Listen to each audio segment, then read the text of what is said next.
This is the CNC Geekcast, the podcast where two guys with speech impediments talk about movies. I'm Joseph Collins. And I'm Paul Combs. On today's episode, we'll be talking about the latest Pixar film, Coco. We're going to be talking about the characters, the plot, where this movie ranks in the Pixar movies, and of course that ending, and much more, so stay tuned!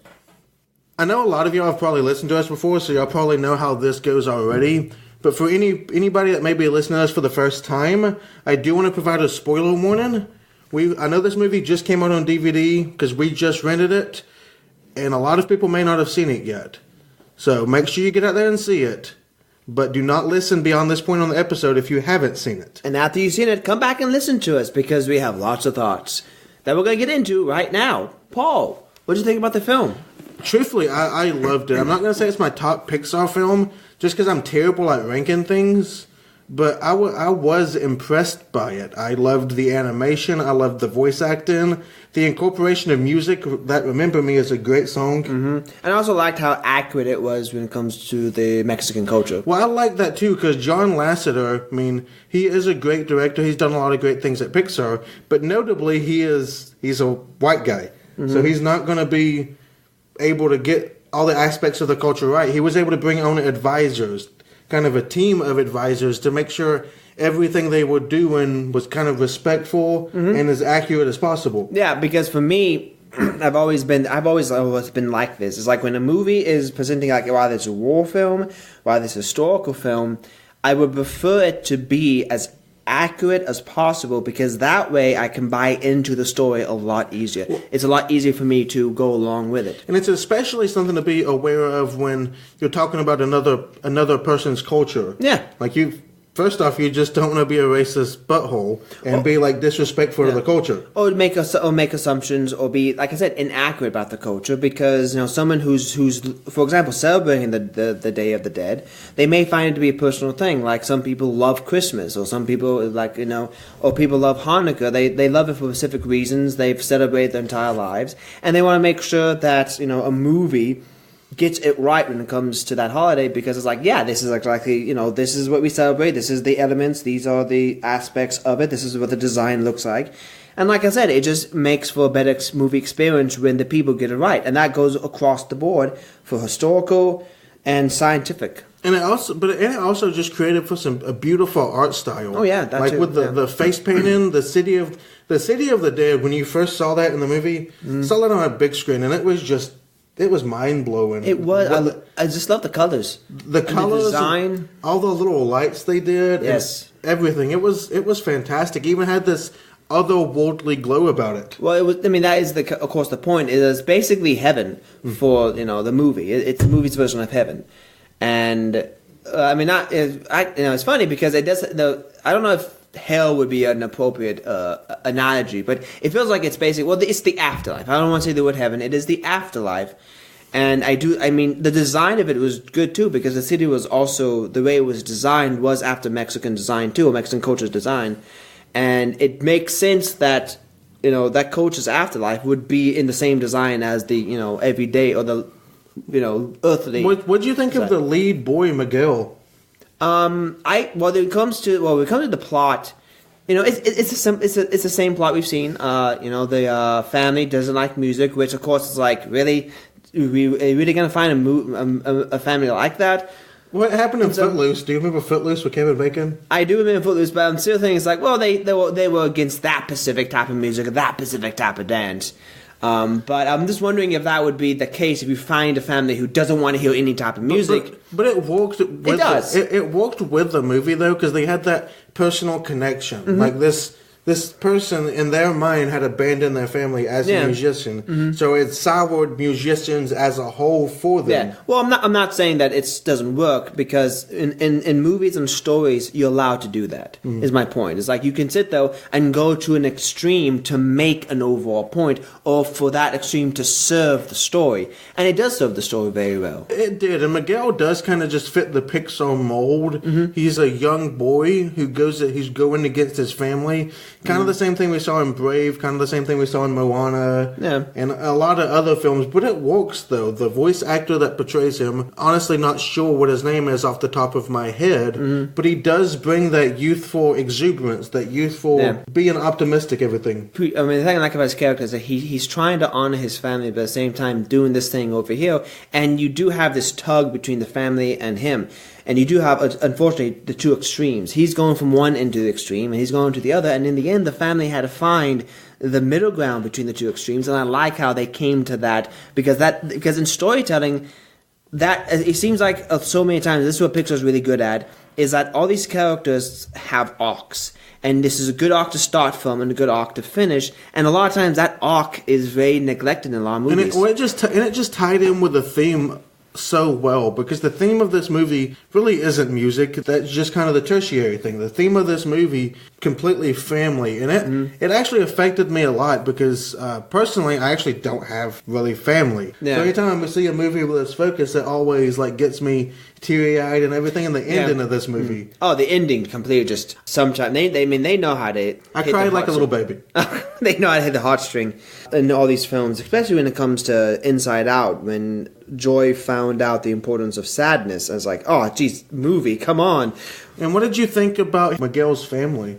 I think that Miguel's family was well intended. They were staying true to what the great grandmother was passing down from generation to generation. It's like, it was more like the entire point is honor your family, not just your parents, but the family. Don't think of just yourself. And so you had that lesson that Miguel had to be taught, and he's going down the same road. That, to be fair, he thought that.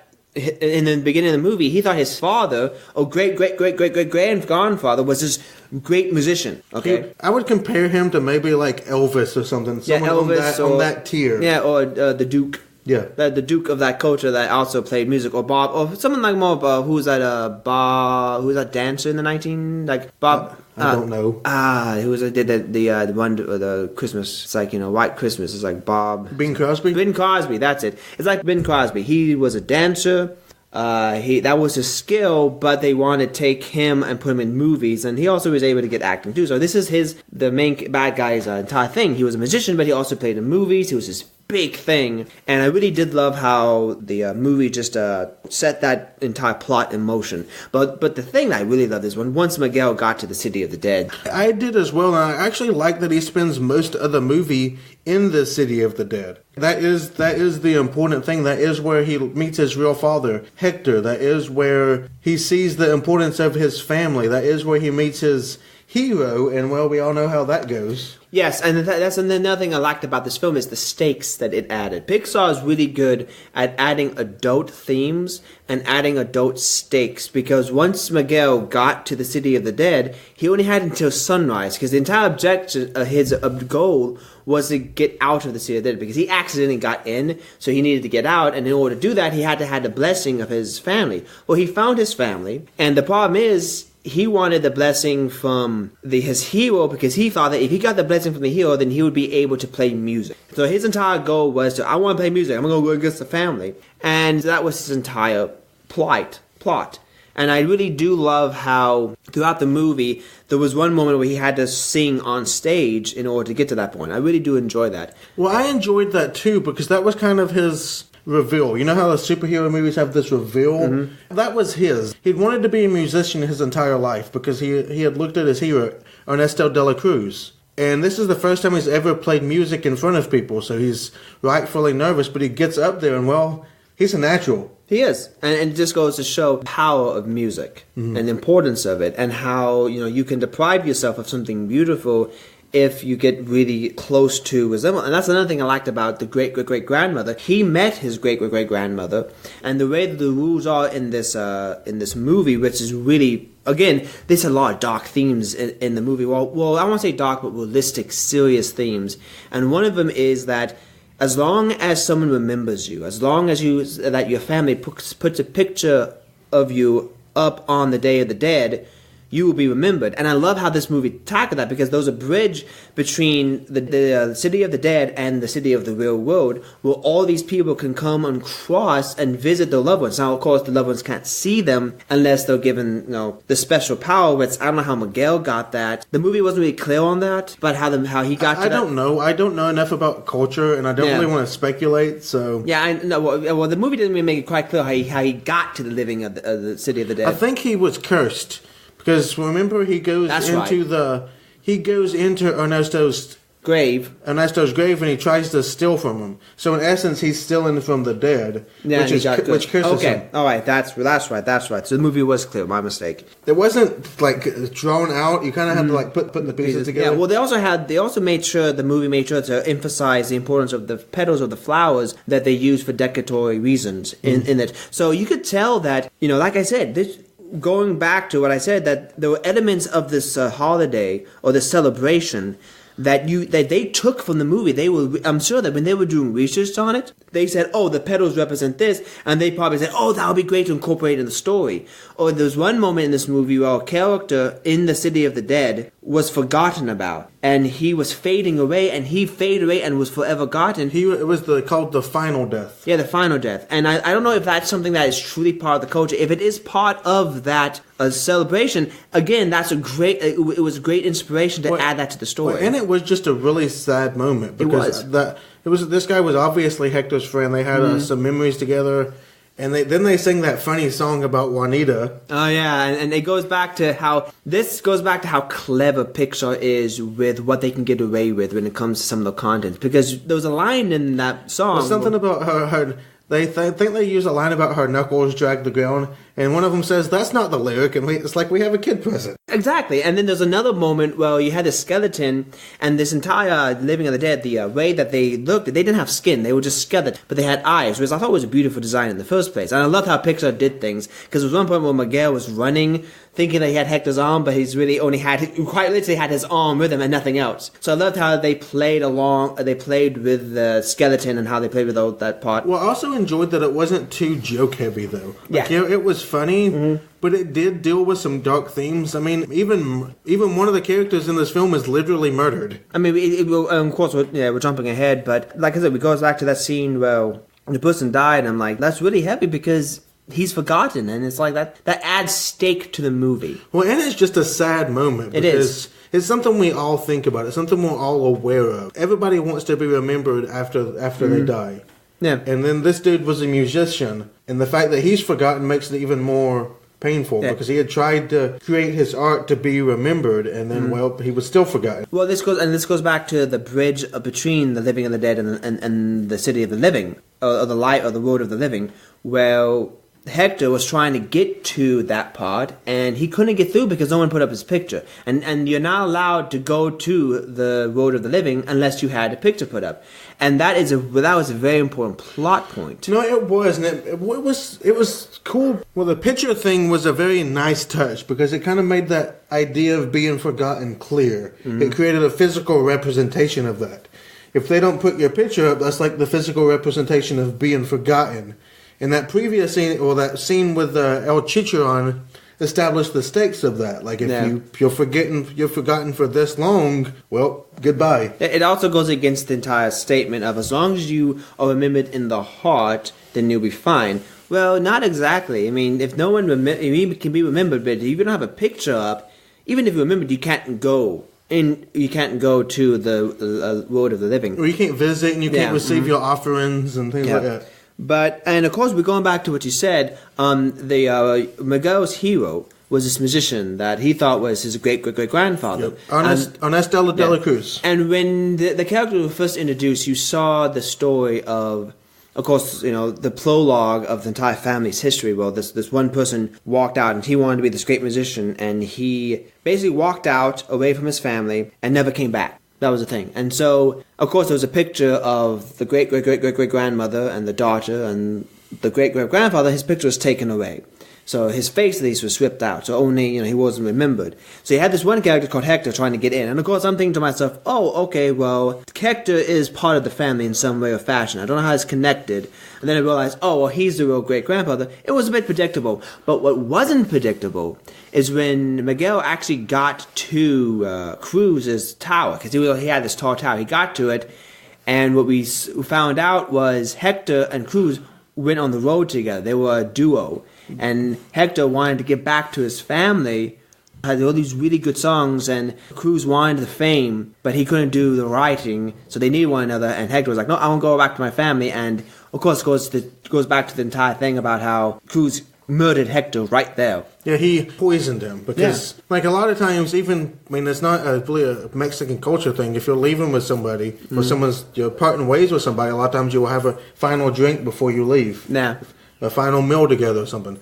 So Cruz just puts a little poison in there. And that goes into higher. And of course, that is a dark theme. And that's what I was surprised about. When I was watching the film, I was surprised that Pixar went down that road. No, I was too, because we've seen people die before and like that, but that was so overt. That wasn't just like someone dying or being pushed off a cliff or something. That was first degree murder. It was, and it wasn't accidental. I mean, we did see in The Incredibles, when Mr. Incredible got into a cave, we did see a skeleton of one of those previous superheroes. But at the same time, we didn't see that person die on screen. Exactly, but we did see that skeleton, which was dark, but not as dark as dying on screen. Yeah. But I think the reason why Pixar could get away with it was because of the entire setup. And this goes back to how clever Pixar is and how they truly know they truly have done their job to understand the research about what the rating system is, what content allowed to go down, and still keep that PG rating. And because that Hector was alive in the land of the living, they could sew that scene without being that dark, or without potentially getting a PG-13 film or rating,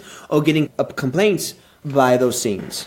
I also liked that scene because, even Hector doesn't realize that. No. It's Miguel that points that out. Mm-hmm. Because De La Cruz was so unconcerned about what he did, he added that same scene into one of his movies. Yeah. That's how unimportant he looked at Hector. And Hector was like, wait, that scene looks familiar. It is familiar, and you stole all my songs. And it's like, why did you do this? It's like... And Hector didn't even know why he died. He thought that he just, died because of something food poisoning. Food, exactly. And another thing I like about this is when the great-great-great-grandmother, Miguel, was running away from her, he was fading away into, or becoming a skeleton of the dead. And he was like to his great-great, you don't understand about music. And you find out that she can sing too. I loved that idea when it was shown. Mm-hmm. She had stopped singing it because she was hurt. He had betrayed the family. Yeah. So music itself had become a betrayal of the family. Yeah. And it tied in so well with the theme. The De La Cruz thing I've kind of predicted from the start of the film. Because, for example, when he's shown singing that Remember Me song in the beginning of the film, he turns it into this fair. Yeah. He has this whole choir singing behind him. And he has this explosion. He's singing all boisterous. Yeah. And that's not how that song was meant to be sung. No, it wasn't meant for the road either. I mean, Hector specifically said that. The song was meant for my daughter.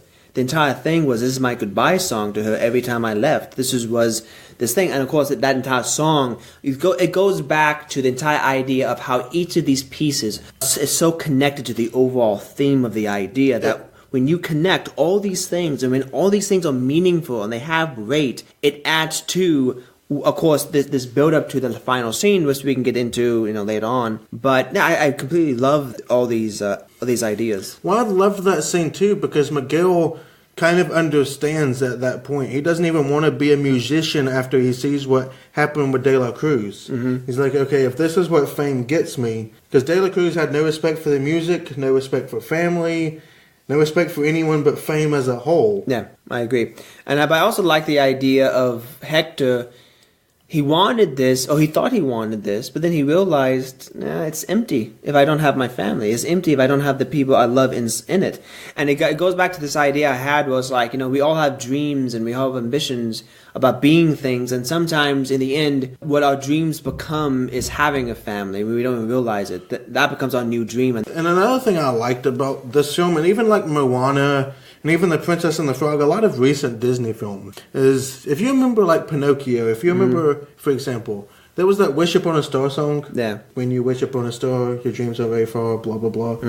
Whereas, like, films like Coco and Moana and even Frozen, all these films are saying, yeah, if you have a dream, that's great. But you can't just wish upon a star. You have to do something about it. Yeah. So I do like that, too. Because it didn't just show him kind of, like, magically becoming this fantastic magician. He had to, like, work for it. And there's a lesson he had to learn. And that's what makes good character arcs. That's what makes so many good characters what they are, because they start low point. It's like Back to the Future with Marty. I mean, he had self-confidence about. I mean, his Marty's overall arc is kind of falls parallel to Miguel in the sense of Miguel never played in front of somebody. He wanted to, but never did. So he was kind of nervous at first. Well, the same thing with Marty. He was nervous, but he overcame that, and he realized he was better than he thought, and he overcame the self-confidence. Miguel had this thing, well, I never played in front of everybody, but when he did, all the confidence suddenly came through.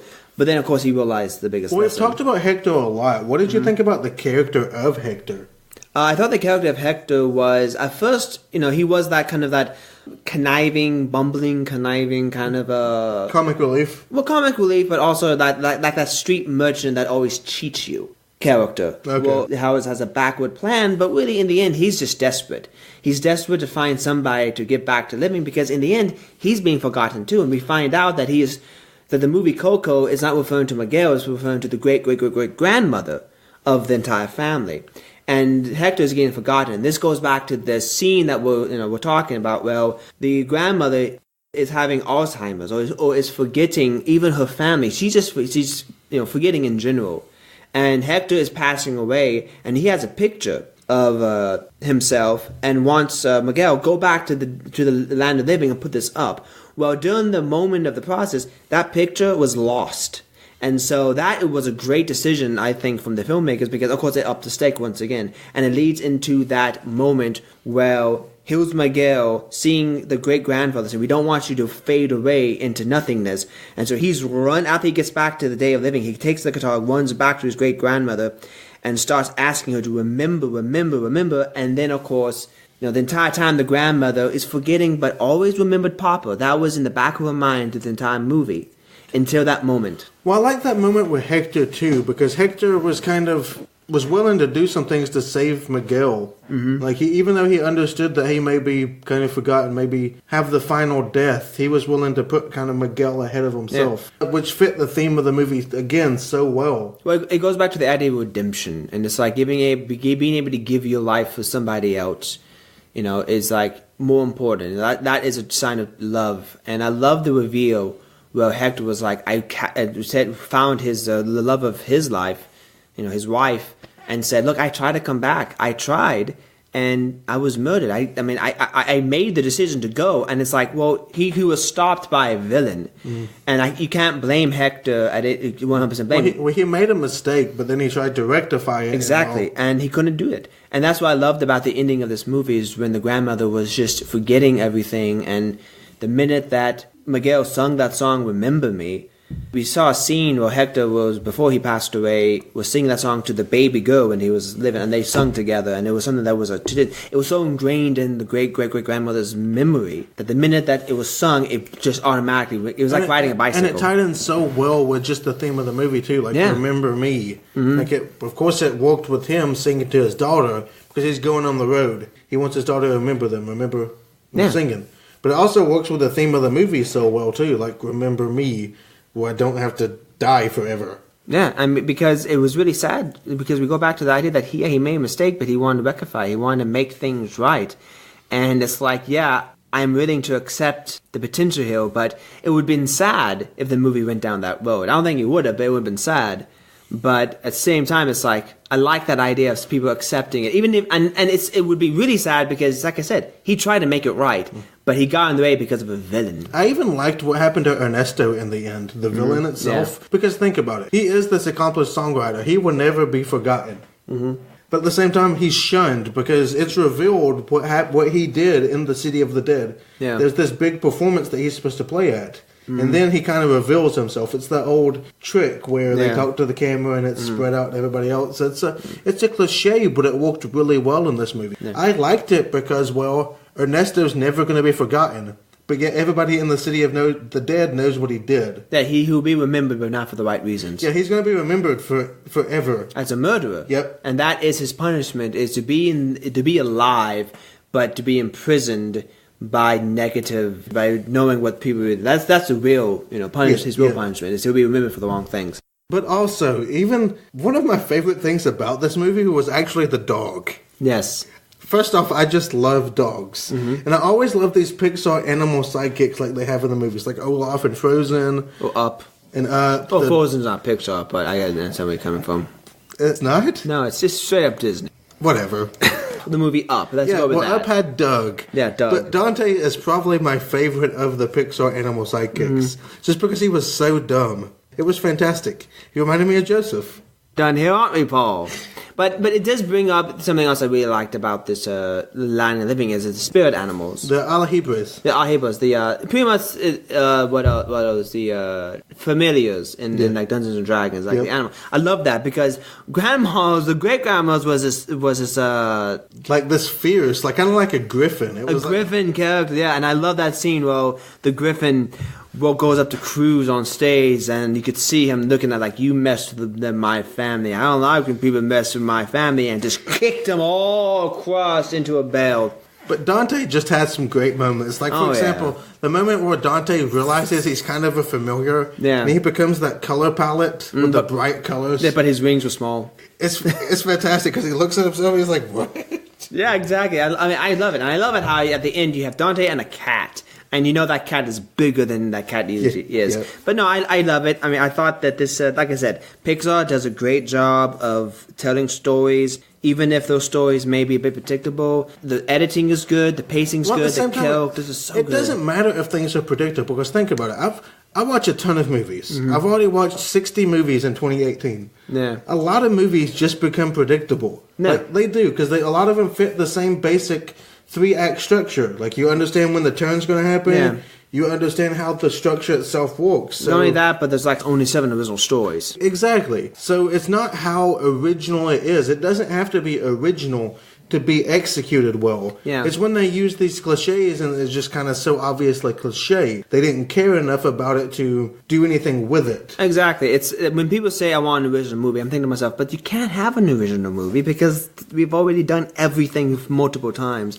It's really about how you tell a story, because you're thinking of Back to the Future, it's one of those 7 stories. It's such a simple story. It is, yeah, but it's how it's executed too. Mm-hmm. I think the originality with Back to the Future didn't come in the structure, but what it was about. It was about this kid going back in time to meet his parents when they were young. That hasn't been done before. And it just still, Back to the Future is such a well-told film. It is. Think about it. Everything that's introduced in the original timeline has a counterpart in the 50s timeline. Yeah. So there is no loose ends there. And the same with Coco. Everything introduced has a reason. Everything kind of ties back into itself. Yeah, and it all serves the ultimate theme of family. And goes back to the overall the ending that makes it far more powerful, because that ending is what has the most weight when everything is set up and everything is predicated on that, and when everything you could have this one image of that could be the one scene that's a beautiful scene. It's like, well, how do we get to that point? How do we make it powerful and meaningful, while at the same time making all these other moments in the movie also meaningful? Well, I know Pixar won again Best Animated Feature for this. Okay. But it doesn't bother me this time. Coco really is one of the better animated films I've seen in a while. What was it better than Kubo on the Two Strings? Yes, part of the reason I love Kubo so much is because of the stop motion aspect. In the end, the film has a lot of problems, whereas this film, I can't find a lot of problems. I've seen some problems, but they're not problems to me. I've seen some people complain about the talent show sequence. Why? Because they say it kind of weighs down the film. It doesn't need to be there. But it works for me, and it works for you. No, I mean, I don't think it does weigh down. I think that when you look at films like old time type of films, like the musicals, and I don't think you weigh down the film. I think there's some moments where you're allowed to enjoy a film. Blade Runner is the same way. It's like, you don't need all these shots to be long. You don't need all these shots to be just. You don't need that. Well, and it was just a fun moment, too. It is a fun moment. Because that in Poco Loco, that song they sing was just a fun song. It is a fun song, and it goes back to what I said. You don't need those, in Blade Runner, you don't need those shots to be, but the point is to enjoy those shots, is to enjoy the visuals that's coming at you, and in that moment, it's supposed to be a show. It's a show within a show. You have an overall movie, and you have this short little moment within the overall that you're supposed to enjoy. It's okay to enjoy it, and then get back to the plot. Well, I have a question it's kind of a for you, side thing, yeah. I have a question for you. Did you cry when he sang Remember Me to Coco at the end? I honestly didn't cry, but I knew that when the great-grandma wished for the dusk and put out the picture, I was like, I knew you had that picture of it. I knew it, and I was kind of like happy. I was cheering a bit. I did too. Yeah. I mean, I knew it was coming, but it was still so happy seeing everything come together. Exactly, and it was really, and I really loved the moment where Hector, his wife, and the child, who was like in a 90 something, I don't know how old that child, but the 90, still being 90, but still went along with his parent to his parents' side as if he was a child. I just love that moment because it's just really like, yeah, I'm 90, but you'll always be mom and dad. I enjoyed that as well, and then seeing the large family picture at the end with everybody on it was nice. It does a very good job of showing, even though that some people may or may not believe in an afterlife, it just goes to show that what an afterlife, something good and hopeful. Well, the idea of meeting your family again is this universal theme in the afterlife. It's this idea that you've departed, but we will meet again. That's universal among Christianity, amongst all these, is continuing on after you've died. Yeah, so I liked it. But man, we talked a lot about this movie. And we did, and I really enjoyed. But unfortunately, we have to end. But before we do, tell the audience what's in store for them next week. Well, next week we're actually going to be talking about the Best Picture winner. Joseph always complains that the Academy Awards ignore sci-fi, ignore like a lot of these genre films. This year they didn't ignore those films. This year Del Toro's Shape of Water won Best Picture. Yay! Another one. Return the King was the first one, and I feel like that one, it's like, if it's going to be the only version, it represents all the other ones that get ignored. The Shape of Water, I watched it recently. I was blown away by the acting, by the set design and everything. The story and I loved it. It kind of felt like this otherworldly fairy tale. Next week, you're going to get to hear me talk about it in detail, and you'll get to hear Joseph talk about it. Yes, I'm looking forward to it. But in the meantime, I'm Joseph Collins. And I'm Paul Combs. And you've been listening to the CNC Geekcast.